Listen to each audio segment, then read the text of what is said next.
Drama serial مہرہ کی next episode میں ہم دیکھیں گے کہ سکندر اپنی غلطیوں اور گناہوں پر بہت شرمندہ ہوتا ہے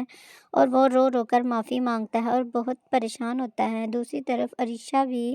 اپنا ذہنی توازن کھو دیتی ہے اور وہ بھی بہت پریشان ہوتی ہے اور وہ سوچتی ہے کہ اس نے کہیں نہ کہیں کوئی غلطی کی ہے جس کا اثر مکافات عمل کی صورت میں ان کے اوپر آ رہا ہے۔ ارمین بھی اپنی غلطیوں پر شرمندہ ہوتی ہے کہ اس نے یتیم بچوں کا پیسہ غلط جگہ پر ضائع کیا ہے، اسے ایسا نہیں کرنا چاہیے تھا۔ دوسری طرف نمرہ کو دائم کی محبت کا احساس ہوتا ہے اور وہ سوچتی ہے کہ ان سب کی غلطیوں کی وجہ سے اب ہم اپنی زندگی کو داؤ پر نہیں لگا سکتے، اس لیے وہ دائم کو معاف کرنے کے لیے راضی ہو جاتی ہے۔ علیزے حمزہ کو سمجھاتی ہے کہ اگر دائم اس کو لینے آئے گا تو آپ اس کو اس کے ساتھ رخصت کر دیں، کیونکہ ان دونوں کا رشتہ بہت مخلص ہے، ان میں ایک دوسرے کی کوئی بناوٹ یا دشمنی نہیں ہے،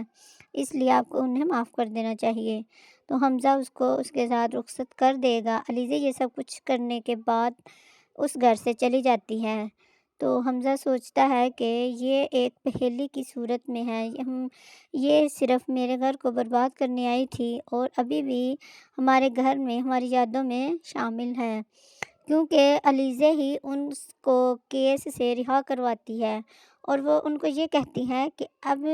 یہ احساس ندامت تم لوگوں کو ساری زندگی رہے گا اور تم اس کی وجہ سے ہی پریشان رہو گے۔ وہی بات ہوتی ہے کہ سکندر آزاد ہونے کے بعد بھی اپنے سانسے جرم سے نہیں نکل سکتا، یہاں تک کہ وہ انوشے کی قبر پر جا کر لیٹا رہتا ہے اور اس سے معافیاں مانگتا رہتا ہے کہ مجھ سے جو غلطی ہو گئی ہے مجھے معاف کر دو۔ سکندر اور ارمین دونوں اس قدر بدل چکے ہیں کہ اس کا کسی کو بھی اندازہ نہیں تھا کہ جیل کی ہوا کھانے کے بعد دونوں کے دماغ اس طرح درست ہوں گے کہ ان کی ہر غلطی کوتاہی ان کی نظروں کے سامنے آئے گی اور وہ سب سے معافیاں مانگیں گے، مگر اب کوئی اس کا یقین نہیں کرتا کہ وہ ٹھیک ہو گئے ہیں۔